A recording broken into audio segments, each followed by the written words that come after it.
Shabbat Shalom. Last Sunday, I joined with many of you, many members of our synagogue and the larger South Orange Maplewood community at the 46th annual SOMA Interfaith Holocaust Service of Remembrance and Mourning.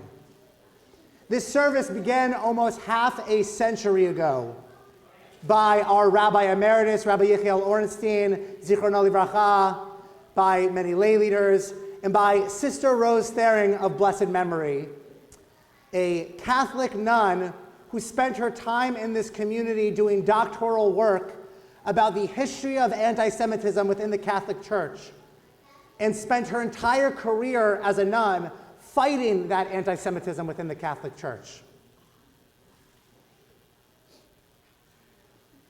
A member of our congregation and community who is the granddaughter of a Holocaust survivor attended this service for the very first time and noted how unique it was that this was the first Holocaust memorial service she had attended that was intentionally interfaith, that it was filled with so many people outside of the Jewish community, interfaith clergy, elected officials, our friends and neighbors, not to speak, not so they could post that they were there on social media, but simply to be present.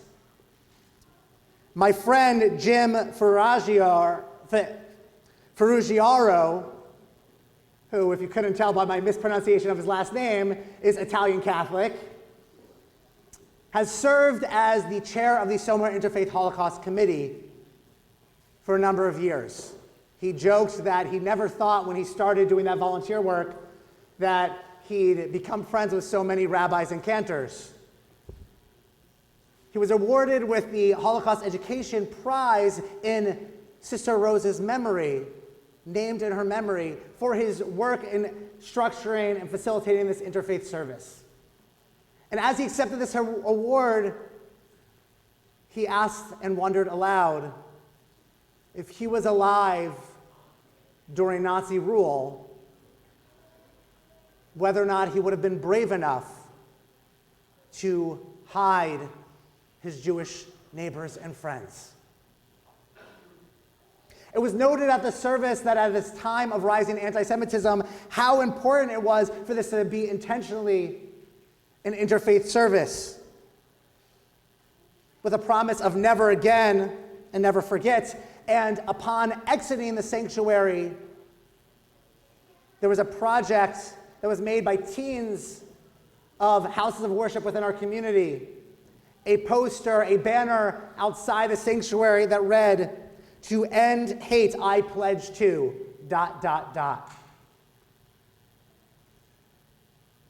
And teens wrote their own answers. Those included, I pledge to stand up for others, to stand up for yourself and others, to speak up, to be an upstander, to love each other unconditionally." We are commanded in this week's double portion of Acharei Mot-Kedoshim, the famous command, Kedoshim Tihiyu, that you should be holy. And much of rabbinic literature tries to understand how. What does it mean to be holy? And a common answer is that we find that answer within the same Torah reading, the answer that our bar mitzvah just gave us.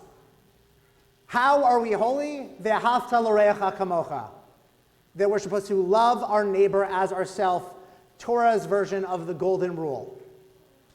So important, in fact, that Rabbi Akiva says that this is the most essential, important mitzvah in the entire Torah.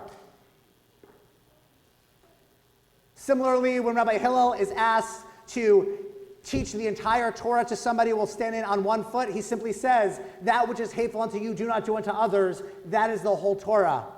The rest is just commentary. But that's not enough. For Hillel says, now go, learn it. Because it seems so simple, ve'ahavta l'reacha kamocha, this idea to love each other unconditionally, that If we were to only do that, the world would be a better place. If we were to only love more those that we don't know, those that are different than us, those who love differently, who look differently, that come from different places, that pray differently than us, that the world all of a sudden would be a peaceful place. And yet, we're told that this is the most essential commandment in the entire Bible. But we come to this Holocaust service last weekend of never again, a promise to never forget, but we saw it again, time and time again. Where we saw genocide in Bosnia, in Rwanda, in Cambodia, in Darfur. We see what's happening now with the Uyghurs in China being put in concentration camps. We see Russia's war of discrimination against Ukraine. We see fascist leaders in our own country who are banning books. The very first stage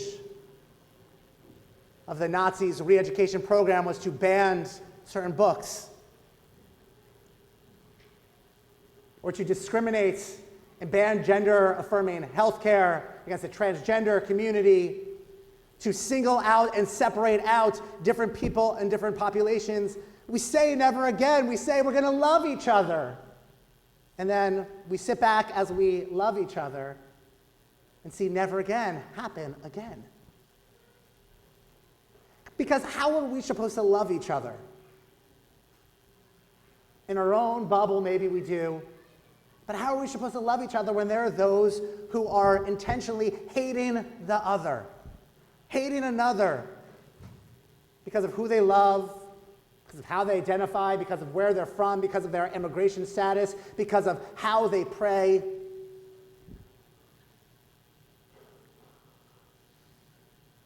Sefer HaChinuch attempts to answer, what does this mean? Because it can't be so simple just to love the other as yourself. What is this love? And answers, it's an ahavat nefesh. It's a soul love. Meaning that when we see another person being discriminated against, hurt or harmed because of who they are, lest we think it doesn't directly impact and affect us in our own privilege that we may have in one way or the other. Our soul should be pained because of that discrimination towards another. Or as the famous Aboriginal activist Lila Watson once said, that if you have come here to help me, you're wasting your time. But if you've come here because your liberation is bound up in mine, then let's work together. That is ahavat nefesh. That is soul love. That is what it means, ve'ahavta l'orecha kamocha, to love thy neighbor as thyself with our souls. Not just to be kind, not just to be nice, not just to be friendly and cordial and say hi to our neighbor when we take out the garbage, but to love them with our souls, to understand that that which happens to another happens to us.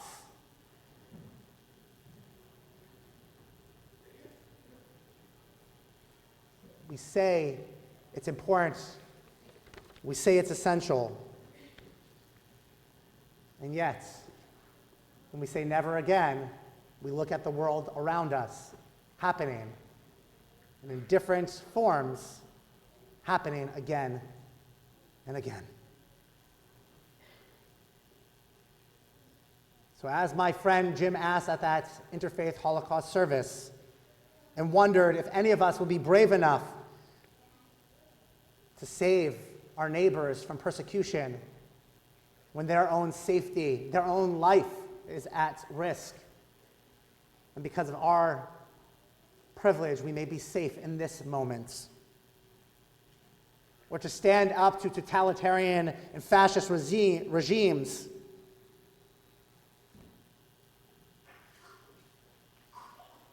I don't know the answer. But I do know that in our souls,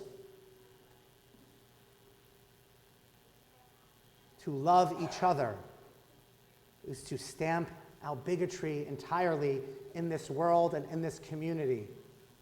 Or at the very least, to allow those who are hateful and discriminatory to know that they should be so embarrassed with their beliefs that they are not warranted to be said out loud, in public, celebrated on social media, or on 24-hour news cycles, or by elected leaders in this world. To shame people for discriminating against others, for that is discriminating against ourselves. For that, zeh haklal gadol b'Torah, as Rabbi Akiva said, is the most important mitzvah. And that is how we love each other with a soul love. Now, as Rabbi Hillel said, may we go and learn. May we go and get to work. Amen.